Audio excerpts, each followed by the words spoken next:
दुनिया में हर परिवार अपने घर में सुख शांति चाहता है। इसके लिए परिवार के सदस्यों को नियम भी बनाए गए हैं। इन्हीं नियमों में से कुछ नियम पत्नियों के लिए भी होते हैं, ताकि पति की आयु लंबी बनी रहे। यदि इन नियमों का पालन नहीं किया गया तो माना जाता है कि आपके पति पर कोई संकट आ सकता है। परिवार में कोई नुकसान भी हो सकता है। तो चलिए जानते हैं, पत्नी से पहले पति की मृत्यु क्यों हो जाती है। नमस्कार दोस्तों, धार्मिक वचन चैनल में आपका स्वागत है।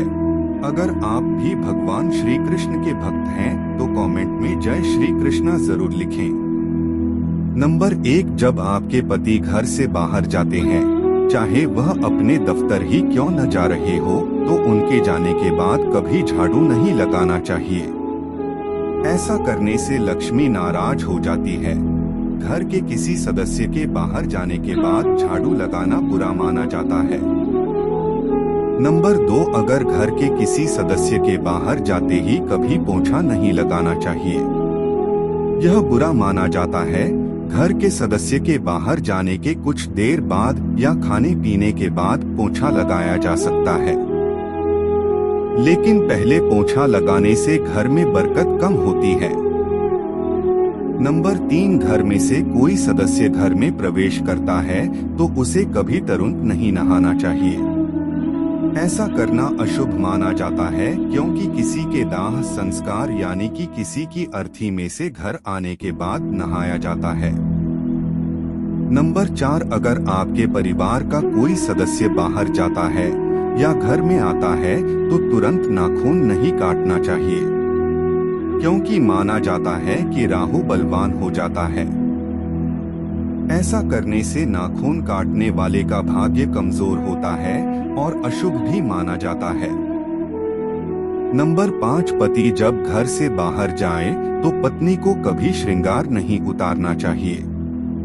पति के घर से बाहर जाते ही श्रृंगार उतारना अशुभ माना जाता है, क्योंकि ऐसा उस समय किया जाता है जब पति की मृत्यु हो जाती है।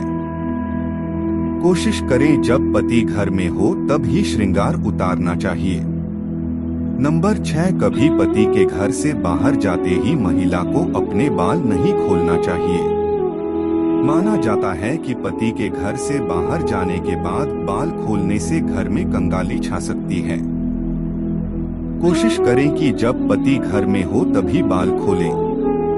नंबर 7, यदि कोई महिला अपने पति से बहुत झूठ बोलती है, झगड़ती है, सम्मान नहीं देती है या उसे शब्दों या कार्यों से चोट पहुंचाती है, तो यह गलत माना जाता है और इससे उसके पति का जीवन छोटा हो सकता है। ऐसा इसलिए होता है क्योंकि इससे उनका रिश्ता कम खुशहाल और प्यार भरा हो जाता है। नंबर 8, गरुड़ पुराण में कहा गया है कि महिला मांस खाना बहुत बुरा है और इससे पति की उम्र कम हो सकती है। इसमें यह भी कहा गया है कि अगर कोई महिला कुछ चीजें करती है, जैसे गुरुवार को अपने बाल धोना या अपने शरीर पर कुछ लाल पाउडर लगाना, तो इससे पति की उम्र भी कम हो सकती है। नंबर 9, पति की लंबी उम्र के लिए व्रत रखने का मतलब है कि एक महिला अपने पति की लंबी और स्वस्थ जिंदगी की कामना के लिए एक निश्चित समय तक कुछ नहीं खाती है। ऐसा कहा जाता है कि यदि वह इस व्रत के दौरान छिपकर भोजन करती है तो यह बहुत बुरा माना जाता है और इससे उसके पति की उम्र कम हो सकती है। इसलिए एक महिला के लिए यह महत्वपूर्ण है कि वह अपना व्रत न तोड़े और इसे समाप्त होने तक जारी रखें। वीडियो को अंत तक देखने के लिए धन्यवाद। जानकारी पसंद आई हो तो वीडियो को लाइक, कमेंट और चैनल को सब्सक्राइब करें।